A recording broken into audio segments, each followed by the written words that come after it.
L'année scolaire 2016-2017 tend vers sa fin. Les élèves du Congo en classe d'examen se préparent à affronter les épreuves.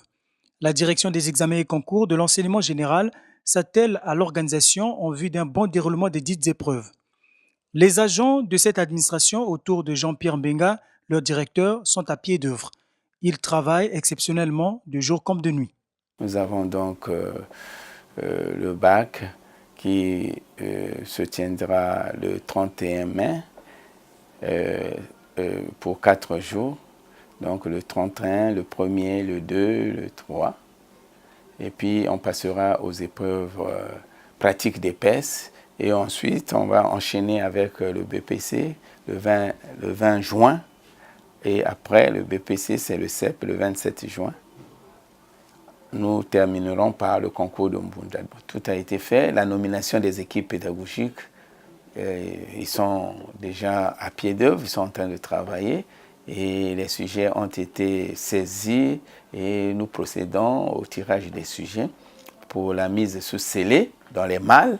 C'est le travail que nous sommes en train de faire et dans quelques jours, nous approchons donc le déroulement.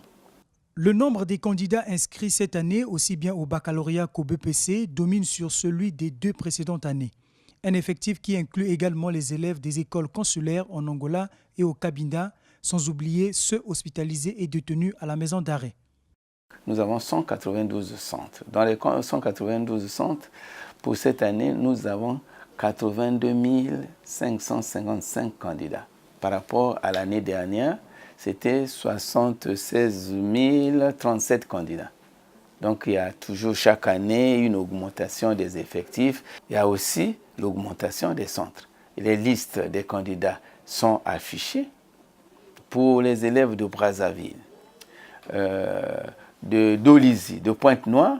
Ils peuvent aussi consulter sur notre site. C'est une innovation, c'est la première fois qu'on le fait. C'est-à-dire que l'élève peut consulter individuellement, pas toute la liste, individuellement sur le site www.bac2017.org. Pour ceux qui sont malades, aux approches de l'examen, ils le signifient à l'équipe pédagogique et à la direction des examens et concours. On demande si la personne a la possibilité de pouvoir composer, même si elle accouche immédiatement on déplace le jury à l'hôpital. Par exemple, nous avons retenu le CHU, Makele-Kele, l'hôpital de Talangaï, l'hôpital militaire. Si on nous signale qu'il y a une situation là-bas, et puis aussi pour cette année, il y a le centre de la maison d'arrêt, il y a quelques détenus là-bas qui vont composer. Donc, c'est ça qui fait que pour ces situations-là, nous sommes toujours très attentifs. S'il y a une situation qui se présente, nous prenons toujours des dispositions pour que la personne puisse composer sans problème.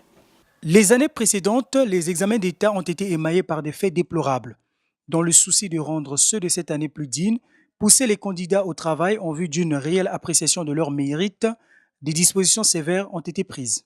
Nous avons toujours des consignes, je vous en ai parlé. Ça, c'est le guide du candidat. Il y a aussi le guide du surveillant.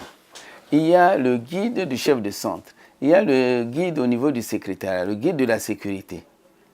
Par exemple, pour les candidats, on interdit le téléphone parce que, qu'est-ce qui se passe?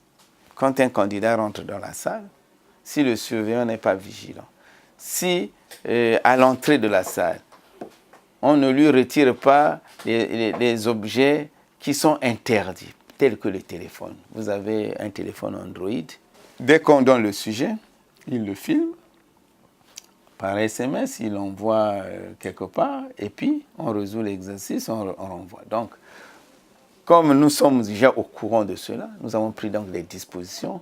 On a attiré l'attention des uns et des autres, des parents, des candidats eux-mêmes, que pendant cette période, personne ne doit avoir sur lui le téléphone portable, ni une montre programmable, ni une calculatrice programmable. C'est pourquoi nous attirons l'attention des surveillants, des candidats, celui qu'on attrape avec des objets non autorisés, mais il a 2 ans. Il ne doit plus se présenter à un examen. Oui, la mise en garde s'avère impérieuse. En attendant qu'on y arrive, Jean-Pierre Mbenga interpelle la conscience des candidats. Le baccalauréat, le diplôme, c'est la porte d'entrée de tous les services. Parce que si vous avez déjà votre baccalauréat, vous avez déjà votre vie entre vos mains. Vous pouvez postuler à la fonction publique. Vous pouvez aussi travailler en libéral. Parce qu'il y a déjà un point de départ. Vous avez une référence dans votre vie. Donc, c'est déterminant. C'est vous-même qui devez tout faire. Parce que nous constatons qu'il y a des gens qui sont déjà âgés.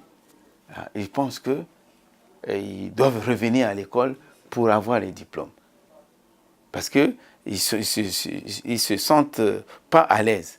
Mais vous qui êtes encore jeune, vous avez encore le temps de vous préparer, de faire en sorte que vous ayez votre baccalauréat à temps, vous aurez votre bourse, et puis ensuite, vous pouvez continuer jusqu'au doctorat et faire un homme demain. Être un homme indépendant pour pouvoir faire face aux aléas de la vie. Bonne chance à tous les candidats.